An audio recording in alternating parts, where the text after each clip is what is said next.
세대와 정교조 세대가 될 것이다. 이 두 세력이 작당을 해가지고 50대 이상을 밀어낸다. 즉 대한민국을 밀어낸다. 법치를 부정한다. 민주주의를 부정한다. 시장경제를 부정한다. 한미동맹을 우습게 여긴다. 한일 우호관계를 우습게 여긴다.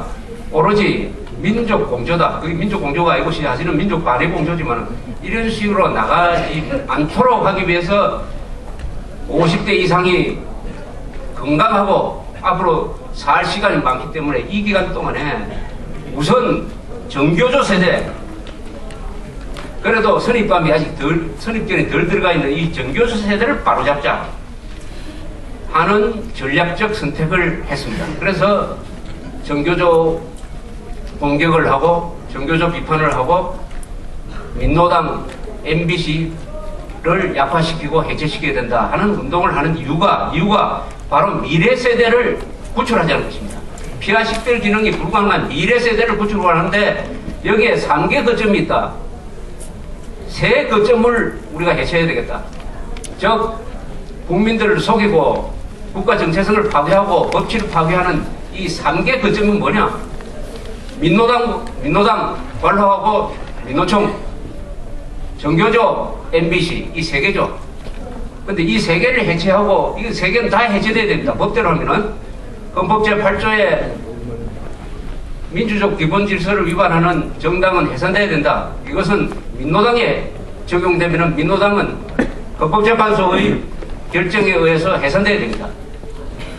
두 번째, 정교조는 인명과 행동이 이적 행위를 하고 있기 때문에 이것은 해산돼야 되고, 더구나 이 기관이 지금 교원노조법을 위반하고 정치 행동을 하고 있어요. 민노총에 가입을 해가지고 정치 행동을 하고 있으니까 그것만 해도 이것은 해산될 사유가 충분합니다.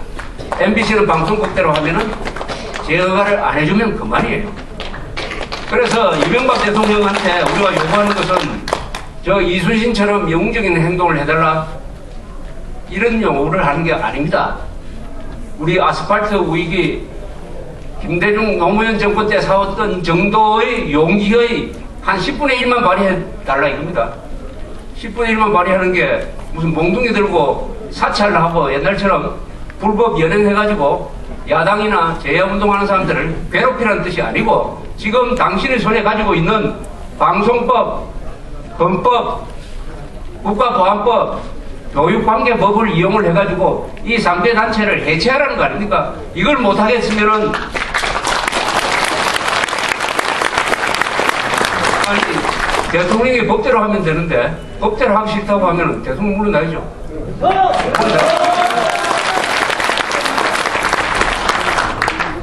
법대로 하면 되는데 법대로 하지 않아가지고 국민들을 괴롭게 만드는 자는 MBC, 민노당, 정교조를 다 합친 것보다 더 나쁘지 않은 거예요.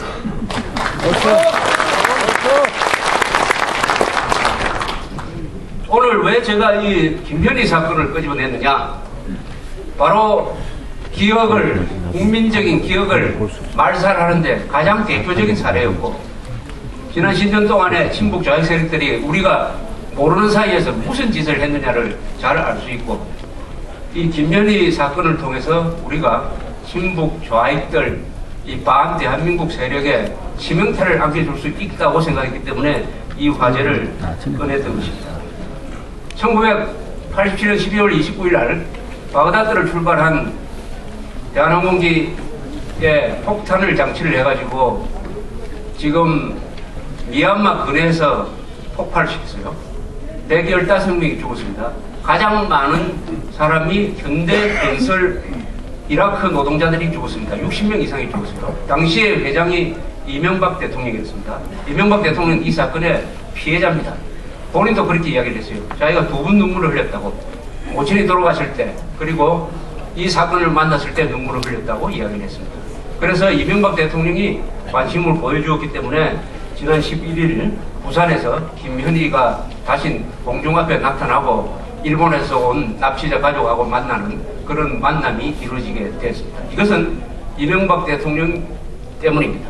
그런 점에서는 이명박 대통령한테 우리가 박수를 보내도 미안하지 않으시라고 생각을 합니다.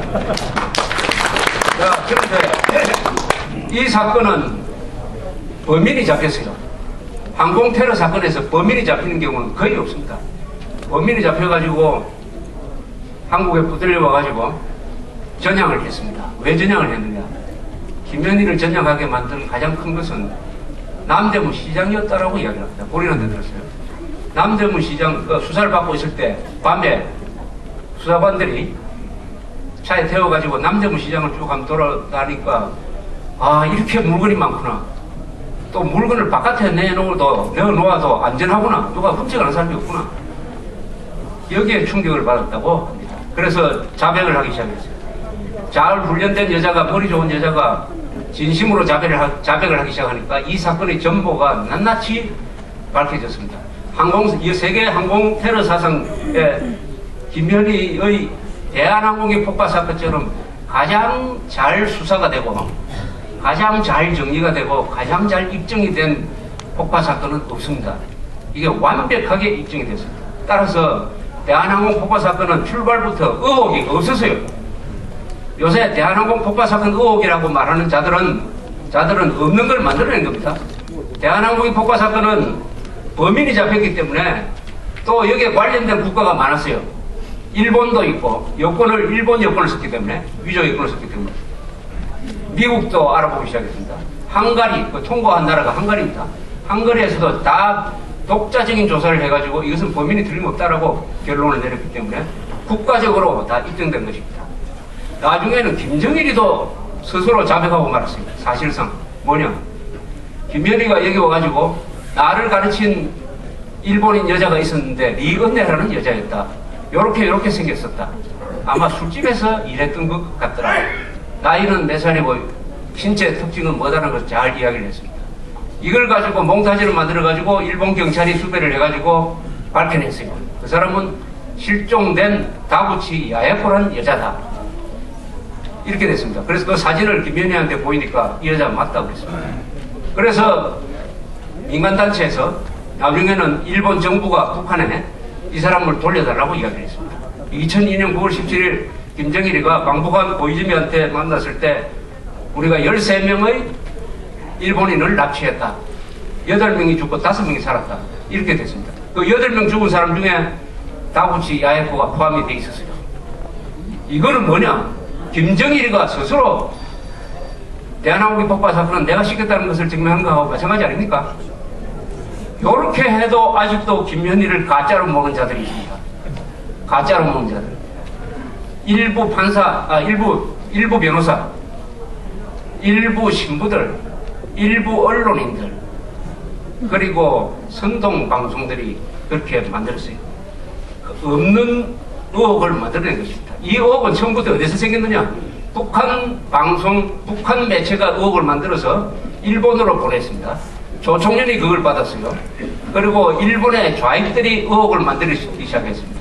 그러나 일본의 기자들은, 일본의 신부들은 정신을 제대로 차리고 있기 때문에 다 무시해버렸습니다. 거기서는 의혹이 자라지 못했어요. 이 의혹이 한국으로 수입해서 1988년부터 의혹이 커지기 시작했습니다. 후진국에서는 의혹이 커집니다. 선진국에서는 거짓말이 잘 먹혀들지 않아요. 그래서 지난 11일 날 김현희가 나오더니 나는 가짜가 아닙니다 라는 이야기를 했습니다. 그러면서 이런 이야기를 했어요. 20년 동안 사건이 나고 20년이 지났는데 그동안 뭘 했는지 모르겠습니다. 이렇게 이야기했습니다. 그 이야기를 들어보니까 지난 20년 동안에 대한민국 시계가 멈춰버린 거예요. 김현희가 나와서 나는 가짜가 아닙니다 라고 이야기를 하고 그것이 보도가 되는 나라는 1988년의 대한민국입니다. 1988년에 김현희가 내가 그 사건을 일으켰다라고 이야기했으면은 그것이 신문에 일면 톱으로 나와도 됩니다. 근데 20년이 지난 이후에 김현희가 다시 나와가지고 첫 마디가 나는 진짜입니다. 내가 그 사건을 저질렀습니다 하는 이야기를 하고 그것이 마치 뉴스인 것처럼 언론에 일면 톱으로 보도하는 대한민국 지난 20년 동안의 시계가 거꾸로 갔습니다.